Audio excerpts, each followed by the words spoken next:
Sri Chinmaya Sadgurave. Íśopanișad, third mantra.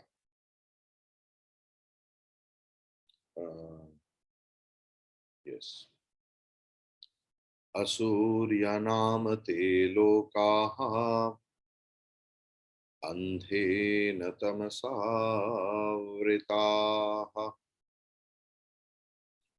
tanste pratyabhigachanti eke chatmahano janaha.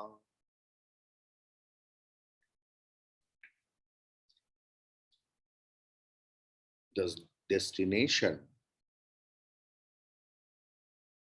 or the goal reached by those who are spiritual suiciders is mentioned here. In the scheme of the Upanishad, the first stanza was relegated to explain the goal, the process, and the training of those who are walking the path of renunciation, while the second stanza was sacrificed in explaining the path of action, which is mainly meant for those who have not got the qualification for pursuing the path of meditation. The great rishis thus divided mankind into two groups: the meditators and the active workers. All human beings born should toe the line either of the meditators or of the great main of action. Actively, when pursued properly, can raise the individual to the upper strata from where he can comfortably start the process of meditation.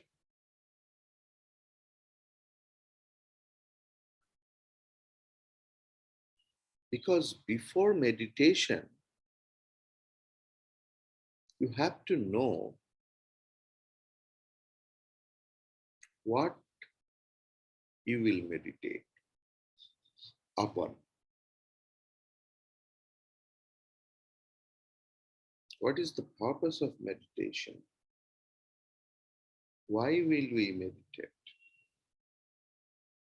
How long we will meditate? All such question comes when only one topic comes: meditation.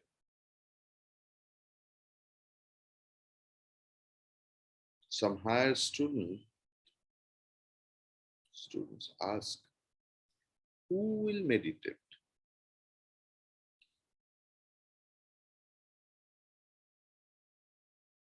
Why I am not meditating all the time? What are the hindrances? What are the hurdles? What are the struggles? Meditation, in one hand, is a concept. In another hand, meditation is a state of mind. State of which mind? State of pure mind.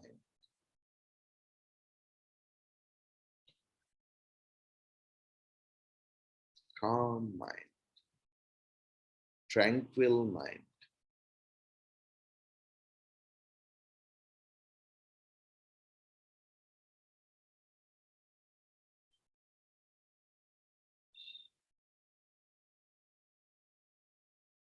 Meditation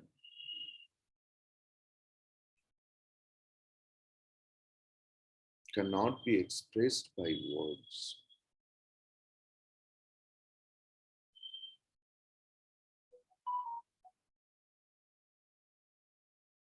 Whatever. Now, a doubt may arise as to what would be the destiny of those who are not following either the path of meditation or the path of action. What would happen to them and their pilgrimage is explained in this particular stanza. The Upanishad master declares that having been born as a man, an individual or society or community or nation who refuses to live either the life of meditation or the life of intense and continuous activity is to be considered as committing suicide. Such a nation must necessarily come to fall into an abyss of darkness and despair. The individual for the community should thereafter certainly come to experience a terrible fall in its cultural and spiritual eminence. This fall into decay and death is hinted at here by the beautiful term, the sunless worlds.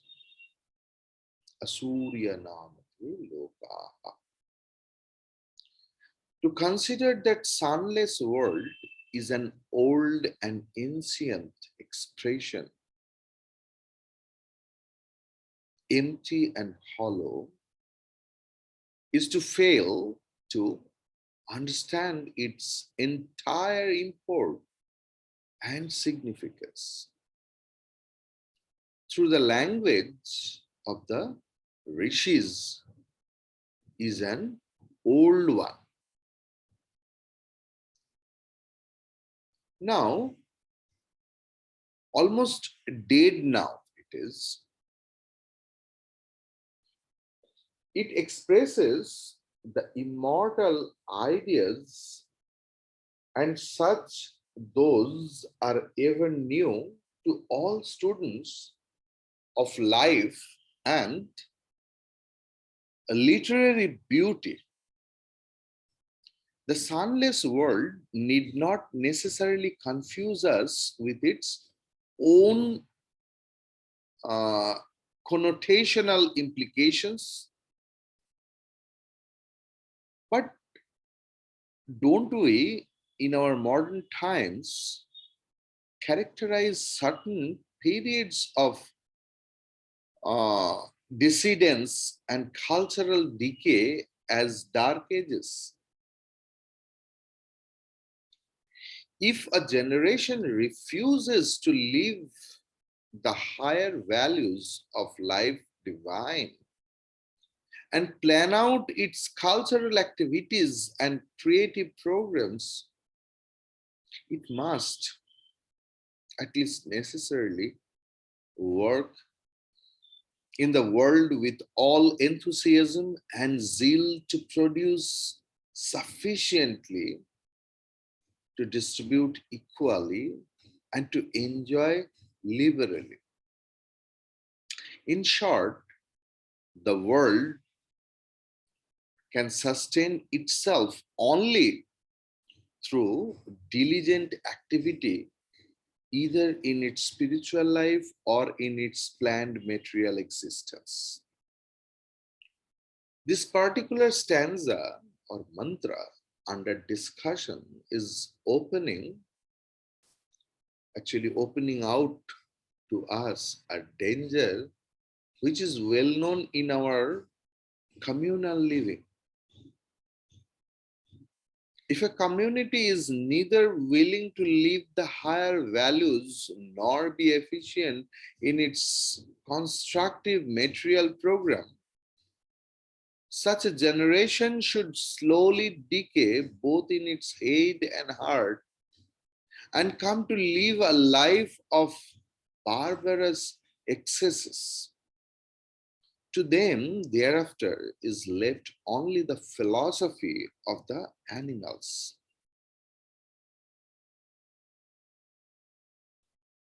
Their preoccupation thereafter can only be in demanding ample chances to earn with least activity, maximum idleness, endless leisure, and indiscriminate breeding with no duties towards their own children.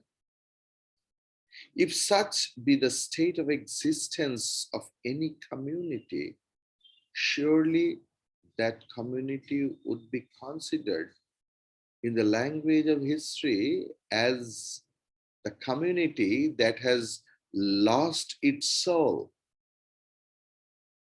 And it will only crave out for itself a civilization, clamoring urgently for the sorrow of a dark age. A historical truth which affects an individual must affect the life of any community constituted of such individuals. If an individual refuses to take up the noble task of improving and maintaining himself, always turned up to the higher values of living, he is to take up a program of endless and fatiguing activity, pursuing a vigilant and alert life of duties performed and rights demanded. If the individual is fit and ready neither for the former nor for the latter, he should be considered as dead and inert dross, steeped in inactivity, living in the form of a human being, but in fact, a limp man of matter only. In fact, the great rishis consider such human creatures merely as walking corpse.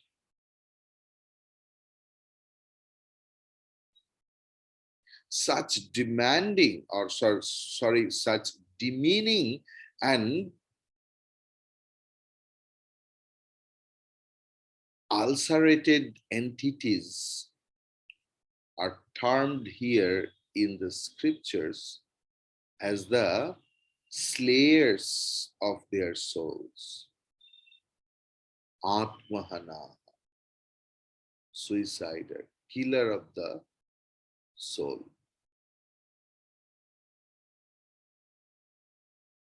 The first mantra exhorted the student to renounce his false identification with his body, mind, intellect layers, and thus save the self and come to enjoy the self-perfection. Thus live on, thereafter serving mankind and wishing to live a full 100 years of your life. Jijivishet. insisted the second mantra.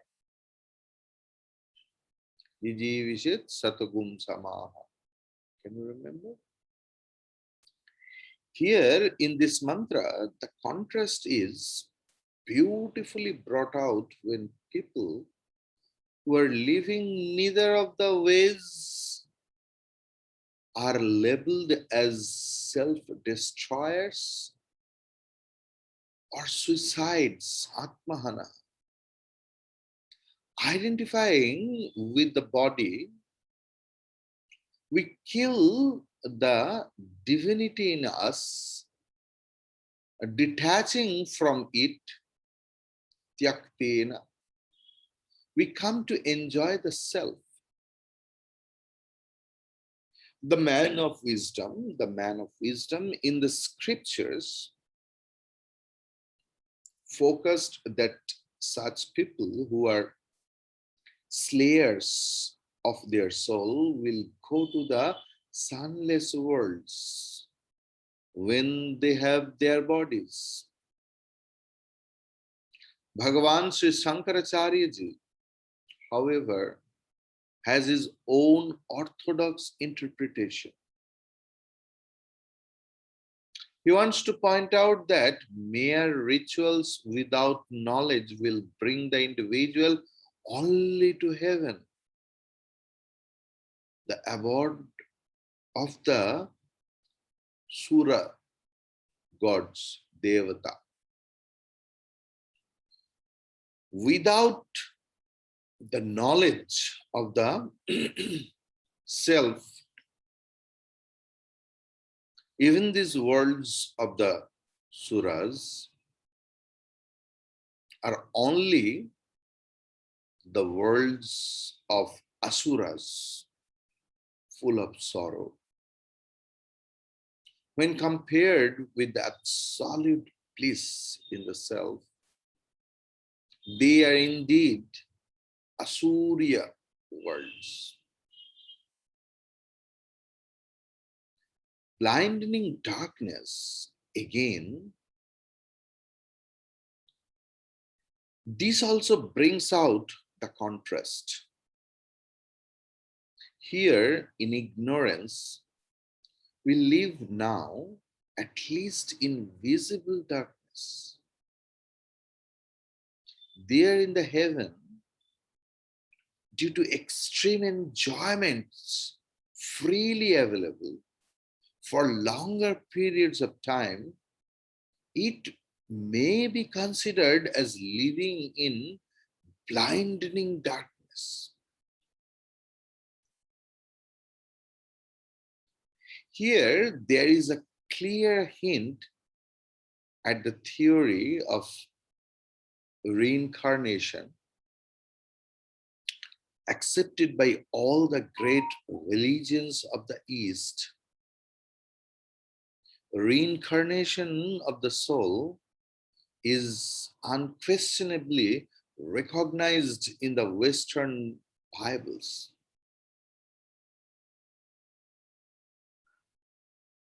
Here, the scripture clearly hints at the life of the soul after the death of its present body. The egocentric equipment that leaves the physical body at the moment of death is goaded thereafter by its own motive force lent out to it by the impulses in its own past accumulated impressions. The mind gathers certain momentum and capacity to move forward from its impressions gathered from its previous experiences. Thus, if an entity were to live a life of slumber and sloth, neither getting into the subtler activities of meditation nor the grosser activities of worldly contentions, it would degenerate itself into an animal existence. The mind, thus released from the body, motivated and whipped by its own impulses,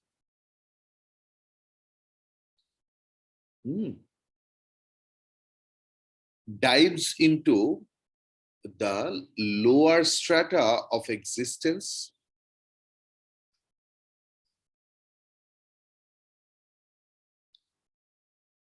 in the world of animals or the world of vegetation or the world of stone life.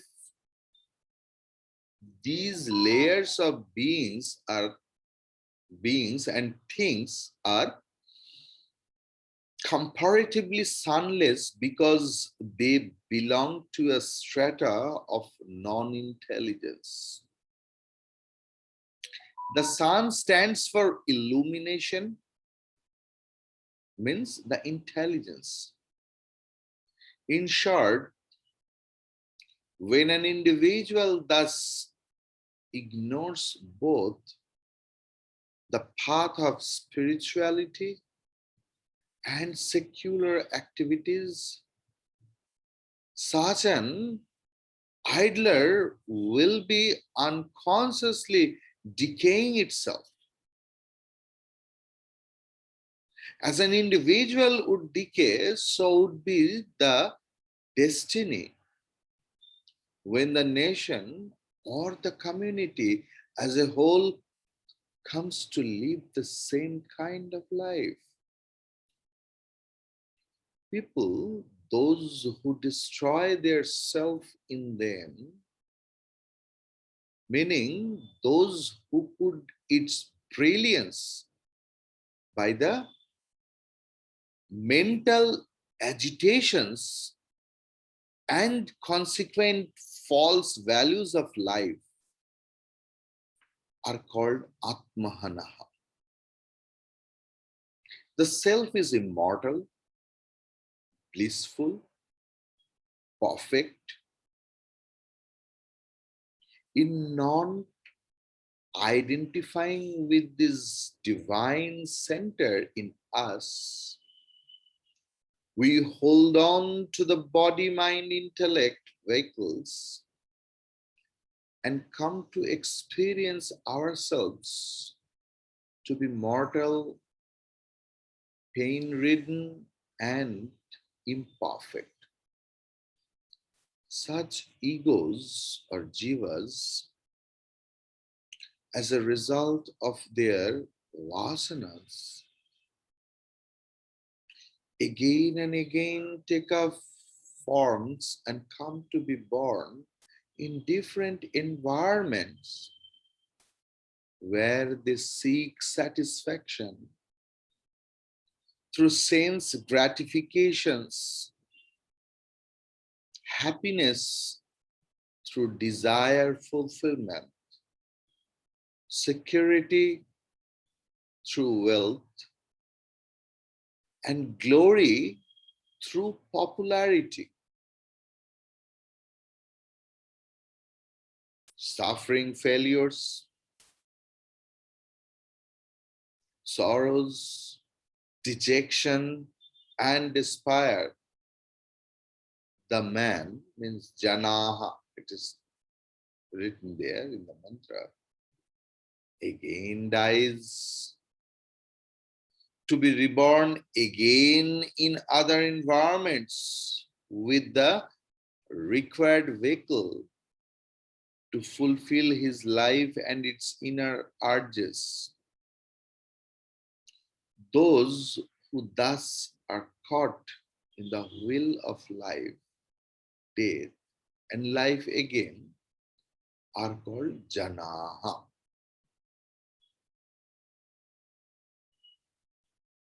With this mantra, the third wave of thought in the Upanishad has ended.